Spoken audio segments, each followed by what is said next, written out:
अस्सलामुअलैकुम। मेरा नाम तमीना है और मैं आज अपनी पहली वीडियो का आगाज़ कर रही हूँ क्लास मैट्रिक की बुक से। हम करने वाले हैं क्लास मैट्रिक की बुक का चैप्टर नंबर 20। ठीक है, चैप्टर नंबर 20 में पहला क्वेश्चन हम आज सॉल्व कर रहे हैं एक्सरसाइज नंबर 20.1 का। ठीक है, अब इसमें पहला क्वेश्चन क्या लिखा हुआ है? लिखा हुआ है use discriminate find the nature of the roots of the following quadratic equation. अब सबसे पहले तो आपको माइंड में आएगा कि डिस्क्रिमिनेट होता क्या है, मतलब इसका क्या फार्मूला है और उसको किस तरह सॉल्व करेंगे। तो इसके लिए आपको कंफ्यूज होने की ज़रूरत नहीं है। कोई भी हम नई चीज़ नहीं करेंगे, हम वही करने वाले हैं जो आपने 9 में किया हुआ है। ठीक है, और यकीनन आपने 9 में अच्छे से तैयारी की होगी और आपका रिज़ल्ट भी आने वाला होगा और अल्लाह आप सबको कामयाबी अता करे।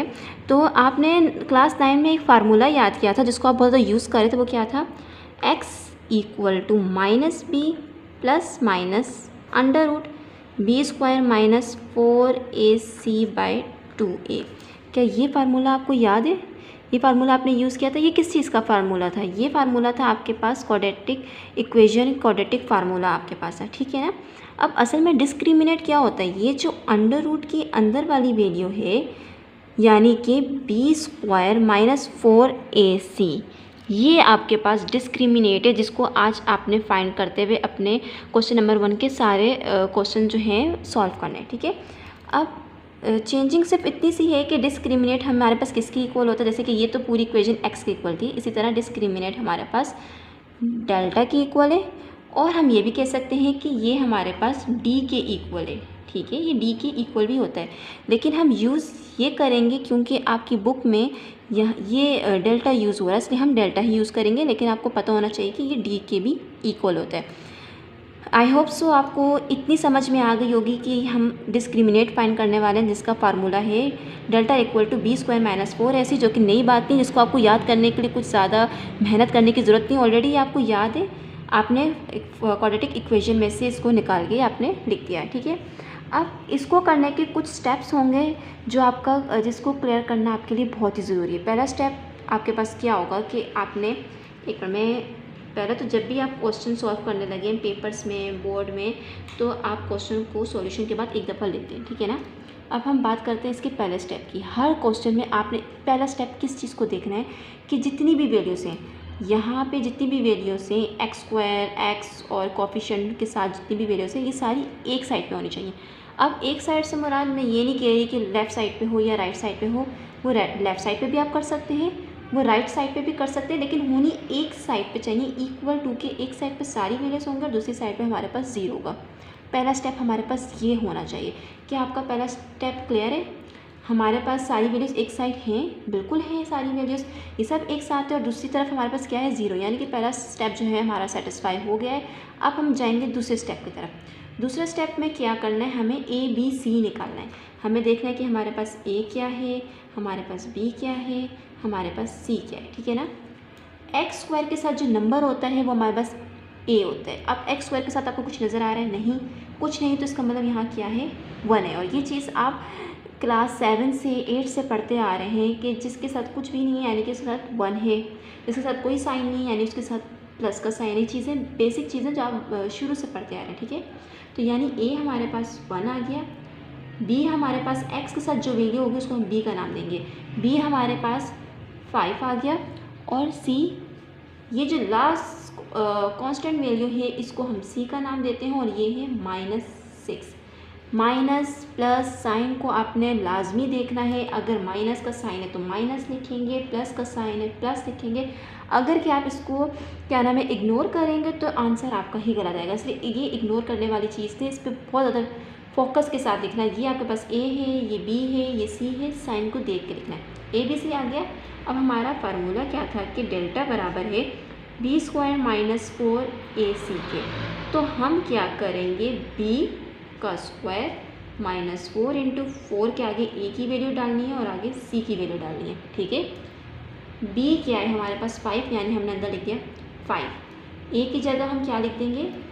1, और जो c मैंने लिखा हुआ है c की जगह हम लिख देंगे -6। माइनस लाजमी आपने देखना है। ठीक है, उसके बाद डेल्टा हमारे पास जो है वो बराबर है b² यानी कि 5 का स्क्वायर आपको पता है, आपने सारे स्क्वायर्स याद किए होंगे। तो 5 का स्क्वायर हमारे पास होता है 25, ठीक है। अब -4, 1 और -6 को हम आपस में मल्टीप्लाई कर रहे हैं। मैं आपको यहाँ पे रफ वर्क में बता देती हूँ। पहले तो आपने ब्रैकेट्स, दोनों ब्रैकेट्स को सॉल्व करना है। क्या लिखा हुआ है 1, ब्रैकेट का मतलब आपको पता है कि मल्टीप्लाई होता है -6, यानी 1 को मल्टीप्लाई करेंगे -6 के साथ तो आपके पास क्या आ गया -6, ठीक है। इस -6 को आप मल्टीप्लाई करेंगे बाय क्या है -4 के साथ, तो 6 4 ज़ा 24 आ गया और माइनस माइनस प्लस हो गया। अब ये कैसे हुआ? आपको पता है कि माइनस को हम मल्टीप्लाई करते हैं माइनस के साथ तो हमारे पास प्लस आता है, ठीक है।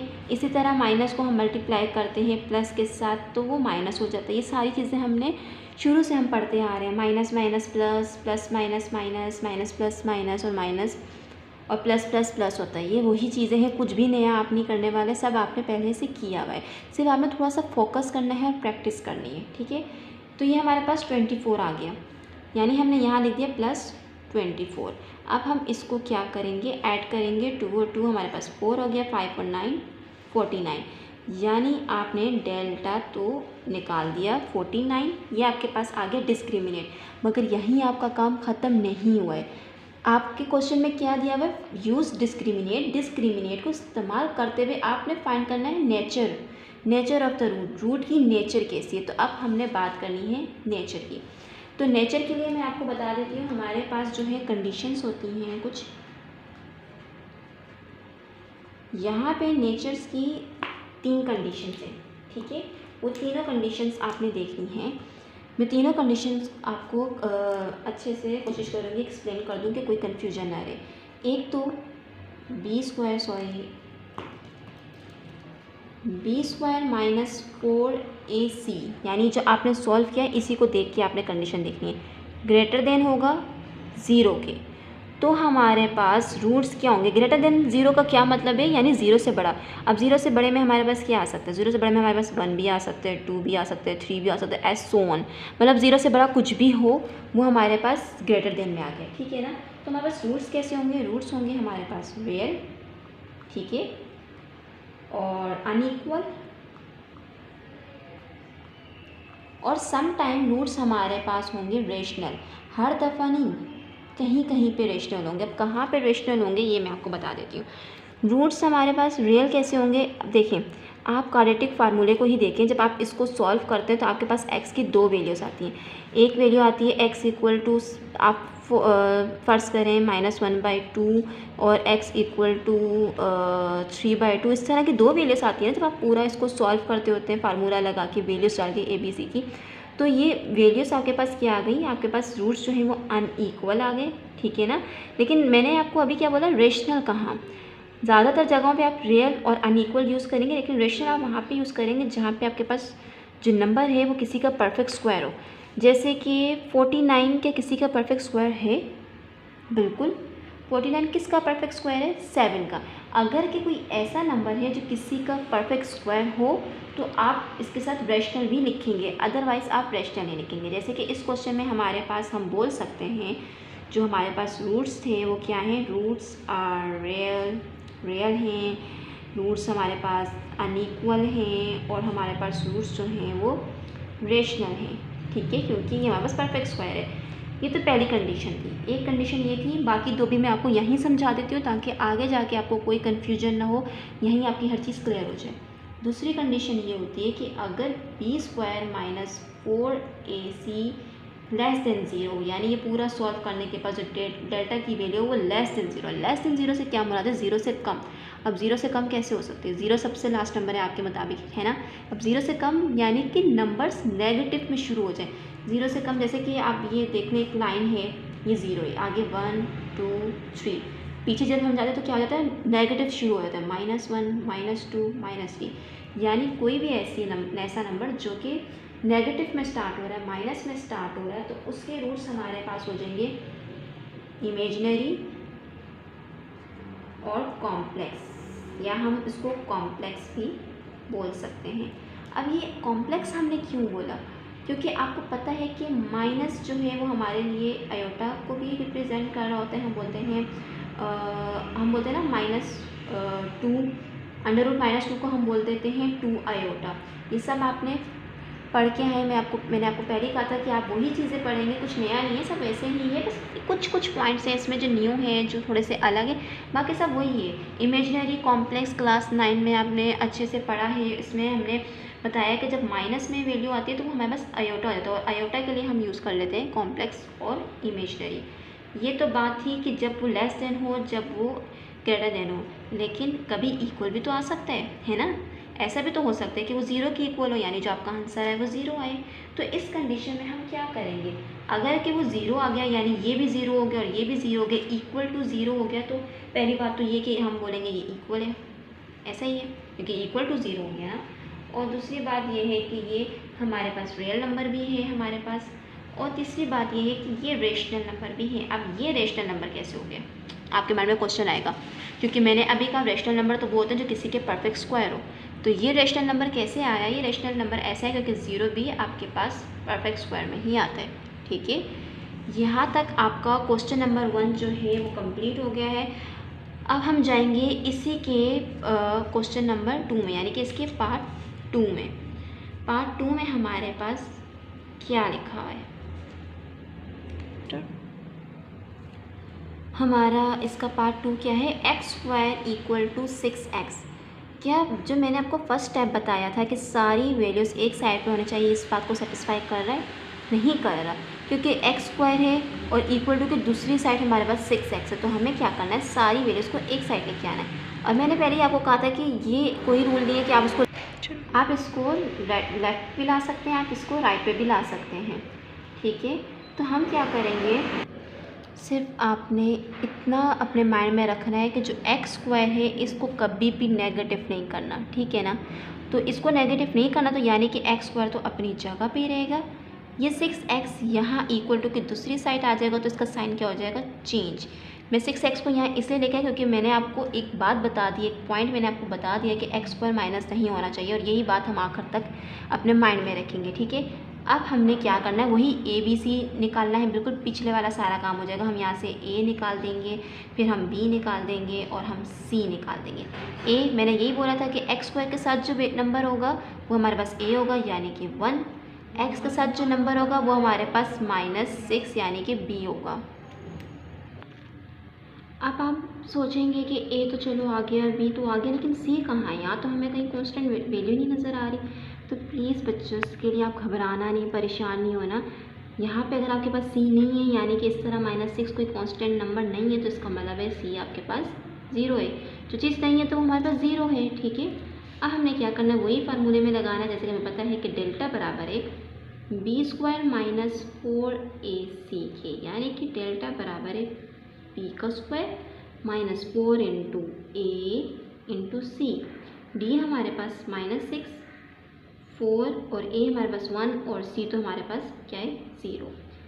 तो डेल्टा बराबर है 6 का स्क्वायर तो 36 होता है, लेकिन माइनस का स्क्वायर क्या होता है, किसी भी इवन नंबर का स्क्वायर हमारे पास हमेशा प्लस में होगा और ऑड नंबर का स्क्वायर हमारे पास हमेशा माइनस में होगा। ये दो बातें, ठीक है ना। इवन नंबर का स्क्वायर पॉजिटिव भी रहेगा और ऑड का स्क्वायर नेगेटिव हो जाएगा, यानी सॉरी स्क्वायर से मुराद, मेरा कहने का मतलब ये है कि अगर कि बाहर इवन नंबर है तो ये माइनस प्लस रहेगा, यानी हमने 2 का स्क्वायर निकाला। 2 का स्क्वायर से क्या मतलब है, स्क्वायर का मतलब तो ये होता है ना, उसको 2 टाइम मल्टीप्लाई कर, जैसे कि हमने 6 को 2 टाइम मल्टीप्लाई किया तो 36 हो गया। अब माइनस का मतलब क्या है, माइनस को भी हम 2 टाइम मल्टीप्लाई करेंगे, यानी माइनस माइनस प्लस हो जाएगा। और अगर बाय पावर 3 होगी तो हम इसको यानी कि 3 टाइम मल्टीप्लाई करेंगे, minus multiply by minus equal to minus minus plus plus minus minus. बात समझ में आ गई। पावर्स अगर बाय पॉजिटिव होंगी, पावर इवन होंगी तो साइन पॉजिटिव, पावर ऑड होंगी तो साइन नेगेटिव। अब -4 को 1 से मल्टीप्लाई किया तो कितना आ गया हमारे पास 4, और उस 4 को हम जब 0 से मल्टीप्लाई करेंगे तो सारा क्या आ जाएगा 0, यानी कि जो ये डेल्टा है हमारे पास आ गया 36, वही जो है ग्रेटर देन 0 हो गया। तो हमारे पास रूट्स, अभी मैंने आपको बताया था, रूट्स हमारे पास हो जाएंगे रियल, अनइक्वल,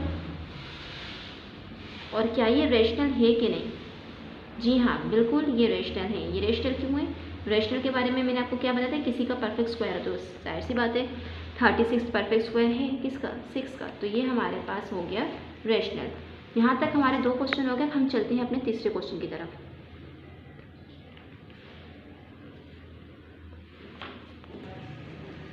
क्वेश्चन नंबर 3 में क्या लिखा हुआ है, 2x² + 8 = 6x। वही पहले हमने क्या देखना है कि सारी वैल्यूज़ को एक तरफ लेके जाना है और दूसरी तरफ हमारे पास हो जाएगा 0। तो हम 6x को यहाँ लेके आएंगे। इस साइड क्यों लेके आएंगे, क्योंकि मैंने आपको सेकंड पॉइंट ये बताया था कि x² हमारे पास कभी भी माइनस में नहीं होना चाहिए, ठीक है ना। तो यानी 2x² को हम अपनी जगह पे रखेंगे, इसको नहीं छेड़ेंगे। ये 6x हमारे पास यहाँ आ जाएगा, 6x + 8 = 0, ठीक है। मैं इसको यहाँ ले आई और दूसरा 0 हो गया। पहली बात तो सेटिस्फाई हो गई। अब आपके माइंड में आएगा कि 6x मिस ने यहाँ क्यों लिख दिया, यहाँ भी तो लिख सकती थी, 8 के बाद भी तो लिख सकती थी। तो क्या ये कोई रूल है, तो बिल्कुल ऐसा ही है। जैसे कि अब देखिए, सबसे पहले आपके पास सबसे बड़ा नंबर आना चाहिए, यानी कि पावर को हम देखते होते हैं। x की पावर 2 सबसे पहले आएगी, फिर x की पावर 1 और फिर कांस्टेंट वैल्यू एंड में आएगा। तो ये चीज़ आपने देखनी है। सबसे पहले 2x² - 6x + 8, ये सीक्वेंस है, इसी को देख के आपने हमने ABC की वैल्यू भी निकालते हैं। यहाँ से हमने निकाला a हमारे पास क्या है, x² के साथ 2 है तो यानी 8, b हमारे पास -6 आ गया और c हमारे पास 8 आ गया। हमने फार्मूले में वैल्यू डाल दी, b² - 4ac। हमने फार्मूले में वैल्यू डालनी है, b² - 4 × a × c। b हमारे पास क्या आ गया, -6, a हमारे पास 2 और c हमारे पास 8 आ गया, ठीक है। तो ये किसके इक्वल हो गया, अभी बताया कि माइनस का स्क्वायर हो जाता है प्लस 6 का स्क्वायर हो जाता है 36 माइनस 4 × 2 को पहले हम अगर 8 के साथ मल्टीप्लाई करें तो हमारे पास क्या आ जाएगा 16, और इस 16 को हम 4 के साथ मल्टीप्लाई करेंगे तो 64 आ जाएगा। ये हमारे पास आ गया 64, ठीक है। अब हम क्या करेंगे कि 36 में माइनस कर देंगे 64 को, तो हमारे पास आ रहा है -28। क्या ये रूट ग्रेटर देन है या ये लेस देन है। माइनस का साइन आएगा तो यकीनन ये रूट आपके पास लेस देन है, तो इसकी नेचर कैसी होगी, हम बोल सकते हैं रूट्स आर इमेजिनरी, या हम बोल सकते हैं कॉम्प्लेक्स, ठीक है। और हमारे पास एक सेकेंड, हम इसको बस यही या तो ये इमेजिनरी होगा या कॉम्प्लेक्स होगा, एक ही बात है। तो हमारे पास रूट्स इमेजिनरी और कॉम्प्लेक्स हैं, क्यों, सिर्फ इसलिए क्योंकि इसके साथ माइनस का साइन आ गया, ठीक है। अब हम जाते हैं अपने क्वेश्चन नंबर 4 की तरफ। क्वेश्चन नंबर 4 में हमारे पास क्या लिखा हुआ है, क्वेश्चन नंबर 4 में अभी आपको बता देती हूँ। क्वेश्चन नंबर 4 है 1 + 6x + 9x² = 0। पहला स्टेप वही, सारी वैल्यूज़ इक्वल के एक साइड पे होनी चाहिए। क्या आ रही है, बिल्कुल आ रही है, इसका मतलब पहला स्टेप हमारे पास सेटिस्फाई हो गया। लेकिन कुछ प्रॉब्लम आपको नज़र आ रही है, देखिए यहाँ पे कांस्टेंट नंबर है, ये x है, ये x² है। हमारे पास प्रॉब्लम क्या आ रही है, ये 1 6x 9x², क्या ये सही है, नहीं ये सही नहीं है। मैंने कहा था सबसे पहले जिसकी पावर बड़ी होगी वो लिखेंगे, फिर उसके बाद उससे छोटी पावर वाली वैल्यूज़, फिर उसके बाद कांस्टेंट। अब ये हमारे पास एक सही प्रॉपर सीक्वेंस आ गई। यहाँ से a निकाल दिया हमने 9, b निकाल दिया हमने 6 और c तो आपको पता ही है एक कांस्टेंट नंबर यानी कि 1। वही फार्मूला डेल्टा बराबर है b² - 4ac, यानी कि डेल्टा बराबर है b² - 4 × a × c। b², b क्या है, b हमारे पास ये 6, a क्या है 9, c क्या है 1, ठीक है। तो हम इसको करेंगे, डेल्टा बराबर है 6 का स्क्वायर हमारे पास क्या होता है, 6 का स्क्वायर आपको पता है, 6 का स्क्वायर हमारे पास होता है 36। माइनस का साइन आ गया, हमने माइनस लगा दिया। उसके बाद 9 को मल्टीप्लाई करेंगे 1 के साथ, तो 9 × 1 = 9 और फिर 9 को 4 से मल्टीप्लाई करेंगे तो ये हम क्या किया मैंने 9 को 1 से मल्टीप्लाई किया 9 और 4 9 ज़ा 36 36 माइनस 36 ये आपस में कट गया तो हमारे पास क्या बचेगा 0। यानी कि आपकी कौन सी कंडीशन यहाँ पे अप्लाई हो रही है थर्ड कंडीशन। रूट क्या है रूट आपके पास इक्वल है 0 के यानी कि आपके पास इसकी नेचर कैसी होगी हम बोल सकते हैं रूट्स आर इक्वल। ठीक है मैंने आपको पहले ही नेचर इसकी बता दी थी और ये हमारे पास रियल नंबर भी हैं। ठीक है और इसको हम रैशनल भी बोलते हैं। अब हम जाते हैं अपने नेक्स्ट क्वेश्चन की तरफ। क्वेश्चन नंबर हमारे पास क्या होगा 5। आप सबसे पहले तो अपना स्क्रीनशॉट ले लें ऊपर वाले क्वेश्चन की ताकि आपको लिखने में इजीली आसानी हो जाए। ठीक है ना। उसके बाद हम अपने नेक्स्ट क्वेश्चन की तरफ जाएंगे। हमारा नेक्स्ट क्वेश्चन तो बिल्कुल फर्स्ट क्वेश्चन की तरह है। अब आप माशाल्लाह से इतने एक्सपर्ट हो चुके हैं कि अब आप ये आराम से कर सकते हैं। अब आपके लिए कोई टेंशन की बात नहीं कोई परेशानी की बात नहीं आप रिलैक्स होकर इसको सॉल्व कर सकते हैं। अब तो ये एक तरह से आपके लिए हलवा ही बन गया है बिल्कुल ईजिली आप इसको सॉल्व कर सकते हैं। ऐसा ही है ना। क्या है हमारे पास हमने लिखा 24x² plus 12x plus 36 equal to 0। यहाँ से हमने a b c की वैल्यू निकालनी है। इसे मैं ऐसा करती हूँ नेक्स्ट पेज पे चली जाती हूँ। यहाँ से हम करते हैं a हमारे पास यहाँ पे क्या है वो बताना है b क्या है c क्या है a b c की हमने वैल्यू निकालनी है। तो a हमारे पास आ गया कितना 24 b हमारे पास आ गया 12 और c हमारे पास आ गया 36। हमें पता है कि डेल्टा बराबर होता है b² माइनस 4ac के यानी कि डेल्टा बराबर है b की जगह b की वैल्यू लिख देंगे -4 into a into c। b क्या है हमारे पास b है 12 a क्या है 24 और c क्या है 36। अब जल्दी से अपना कैलकुलेटर उठाएं और फटाफट मुझे कैलकुलेट करके बताएं। 12 का स्क्वायर हमारे पास क्या हो गया 144 माइनस मैं यहीं सबको एक साथ मल्टीप्लाई कर रही हूँ 4 मल्टीप्लाई बाय 24 मल्टीप्लाई बाय 36 सारी वैल्यूज़ को एक साथ मैंने लिख दिया। ठीक एक साथ मल्टीप्लाई कर रही हूँ तो ये हमारे पास आ गया तकरीबन 3 4 5 6। हमने जब माइनस किया इसे तो हमारे पास क्या आ रहा है हमारे पास आंसर आएगा नेगेटिव में। ज़ाहिर सी बात है बड़ी वैल्यू के साथ जो साइन होते हैं वही लगता है -3312। मेन चीज़ क्या है रूट्स बताने। तो अब यहाँ से देख के आपको आसानी से समझ आ गया होगा कि हमारे पास रूट्स क्या हैं। माइनस का साइन आ गया तो रूट्स हमारे पास इमेजिनरी या कॉम्प्लेक्स आ गए। ठीक है अब ये इतना इजी हो गया है कि बस अब बंदा कहे कि जल्दी जल्दी सारे कर ले। अब जितने भी सवाल हैं अब कोई कन्फ्यूजन की बात नहीं है। अब आप लोग बहुत आराम से सॉल्व कर सकते हैं बल्कि इंजॉय कर करके आप इसको सॉल्व कर सकते हैं। अगला है x equal to x² plus 1। अब इसे हम कैसे सॉल्व करेंगे।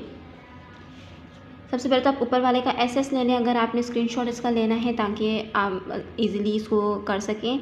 और बेहतर ये है कि आप इसको कॉपी पेस्ट करने के बजाय आप इसको सॉल्व करें क्योंकि अब हर चीज़ आपकी क्लियर हो गई है। आप इतने एक्सपर्ट हो गए हैं कि ये एक्सरसाइज इस तरह के क्वेश्चन हज़ारों लाखों क्वेश्चन आ जाएं आप खुद आराम से सॉल्व कर सकते हैं। अगला क्वेश्चन हमारे पास है x² equal to x equal to x² plus 1। हम क्या करेंगे हम किसको कहाँ लेके जाएंगे सोचें। मैंने आपको स्टार्ट में कुछ एक पॉइंट बताया था जिससे हमें ये पता चल सके कि हम लेफ़्ट साइड पे सारी वैल्यूज़ को लेके जाएं या राइट साइड पे। तो मैंने कहा था कि ये देखना कि x² कभी भी माइनस ना हो। ठीक है x² माइनस नहीं हो यानी कि x² हमारे पास जो है वो अपनी जगह पे ही रहेगा। फिर इसके साथ तो 1 है वो भी अपनी जगह पे रहेगा यानी कि ये x जो है ये यहाँ दूसरी साइड आ जाएगा और इसका साइन हो जाएगा चेंज। x वहाँ गया तो ज़ाहिर सी बात है ये हो गया 0। ठीक है यहाँ तक आपको क्लियर होगी बात। अब प्रॉब्लम कहाँ आ रही है कि इसको हमने सेट करना है अरेंज करना है। तो ये हमारा अरेंज हो गया स्क्वायर x और कांस्टेंट नंबर के साथ ये हमारे पास क्या हो गया अरेंज हो गया। वही काम करना है। a बराबर हो गया 1 b बराबर हो गया -1 सी बराबर हो गया 1, कुछ नहीं है यानी कि 1, कुछ नहीं यानी कि 1, और साथ जो साइन होता है वो तो लाजमी हम लिखते होते हैं। तो ए बी सी हमारे पास आ गया। डेल्टा बराबर है बी स्क्वायर माइनस 4ac, यानी कि बी स्क्वायर क्या है, बी क्या है -1 का होल स्क्वायर, -4 इंटू ए क्या है हमारे पास 1 और सी क्या है हमारे पास 1।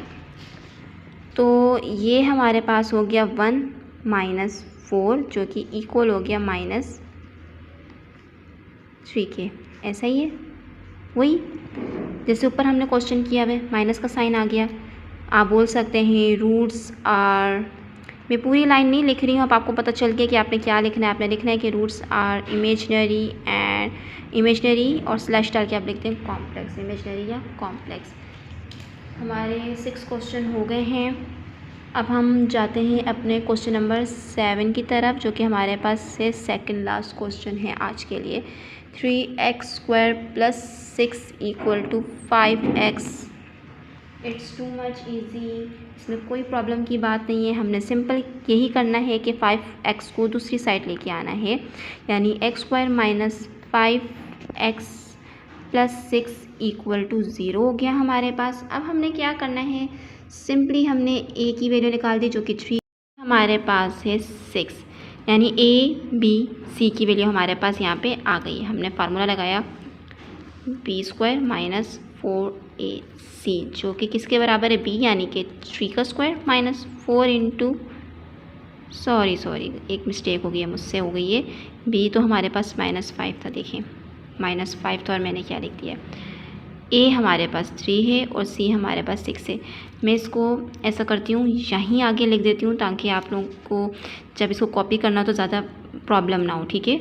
मैंने बोल दिया डेल बराबर है, इस स्टेप के बाद नेक्स्ट स्टेप हमारा ये है, -5 का स्क्वायर कितना हो गया हमारे पास 25 माइनस, अब हम इसको मल्टीप्लाई कर देते हैं, डायरेक्ट हम कर देते हैं 4 × 6 × 3 जो कि हमारे पास आ गया 72, और हम यहाँ पे 25 से माइनस कर देते हैं 72 को, जो कि हमारे पास आ गया बराबर है -47। माइनस का मतलब साफ समझ में आ गया है कि रूट्स जो हैं वो इमेजनरी हैं और रूट्स जो हैं हमारे पास वो हैं कॉम्प्लेक्स। यहाँ से आगे हम अपने जाएंगे इसके क्वेश्चन नंबर 1 का जो लास्ट क्वेश्चन है, यानी कि आपके 8 पार्ट से इसके, तो हम लास्ट पार्ट जो है 8 पार्ट उसकी तरफ हम जाते हैं। 8 तो 8 हमारे पास क्या है, हमारे पास है 3x² + 9 = 0। ये क्वेश्चन आप देख लें। हमने इसमें क्या करना है, हमने सिंपल कुछ भी नहीं करना, आप सॉल्यूशन की हेडिंग डालेंगे, आप लिखेंगे 3x² + 9 = 0, जैसे कि आपने बोर्ड में सॉल्व करना है। आगे फिर क्या होगा, हमने a b c की वैल्यू निकालनी है। a हमारे पास है 3, b हमारे पास है 9 और c नहीं सॉरी, b तो हमारे पास वो होता है जिसके साथ x होता है, यहाँ तो x किसी के साथ नहीं है, x वाला वो तो पूरी टर्म ही नहीं है, तो यानी b हमारे पास आ गया 0 और c हमारे पास आ गया 9, ठीक है। तो हम बोलेंगे डेल बराबर है b² - 4ac के। सिंपल हमने वैल्यू डालनी है, b की वैल्यू डालनी है, फिर 4 इंटू a की वैल्यू डालेंगे, इधर c की वैल्यू डालेंगे। b क्या है 0, a क्या है 3, c क्या है 9। तो 0 का स्क्वायर क्या होगा, जाहिर सी बात है 0 का स्क्वायर तो 0 ही रहेगा, माइनस इसको हम मल्टीप्लाई कर देते हैं, 4 × 3 × 9, तो हमारे पास टोटल पूरा आ गया 108, यानी कि डेल्टा बराबर है -108 के। और आपको ये बात रट चुकी होगी अब तक तो कि रूट्स जो हैं वो इमेजनरी या कॉम्प्लेक्स हैं हमारे पास, ठीक है। ये आपका क्वेश्चन नंबर 1 के 8 पार्ट्स है जिसको मैंने सॉल्व किया है। इसके बाद यहाँ पे आगे क्वेश्चन नंबर 2 भी है, 3 भी है, 4 भी है, 5 भी है, लेकिन आज के लिए इतना काफ़ी है। इसके आगे जो बाकी पार्ट्स हैं वो हम आपको नेक्स्ट वीडियो में समझाएंगे। और आई होप सो आपके सारे जो कन्फ्यूजन थी वो सारी क्लियर हो गई होगी, आपको ये अच्छे से समझ आ गया होगा। अगर आपको कोई कन्फ्यूजन होती है, कोई बात आपको क्लियर नहीं हो रही, कोई कन्फ्यूजन है, कुछ समझ नहीं आ रहा है, या किसी और टॉपिक से रिलेटेड आप कुछ पूछना चाह रहे हैं, या आप चाहते हैं कि मैं कोई और टॉपिक पे वीडियो बनाऊं जिसको आपने चाह रहे हैं सॉल्व करें, तो आप प्लीज़ लाजमी मुझे कमेंट बॉक्स पे आप टेक्स्ट करें, आप मुझे बताएं आपको जो भी प्रॉब्लम है। और चैनल को सब्सक्राइब लाजमी करिएगा। और अभी के लिए अल्लाह हाफिज़। Thank you so much.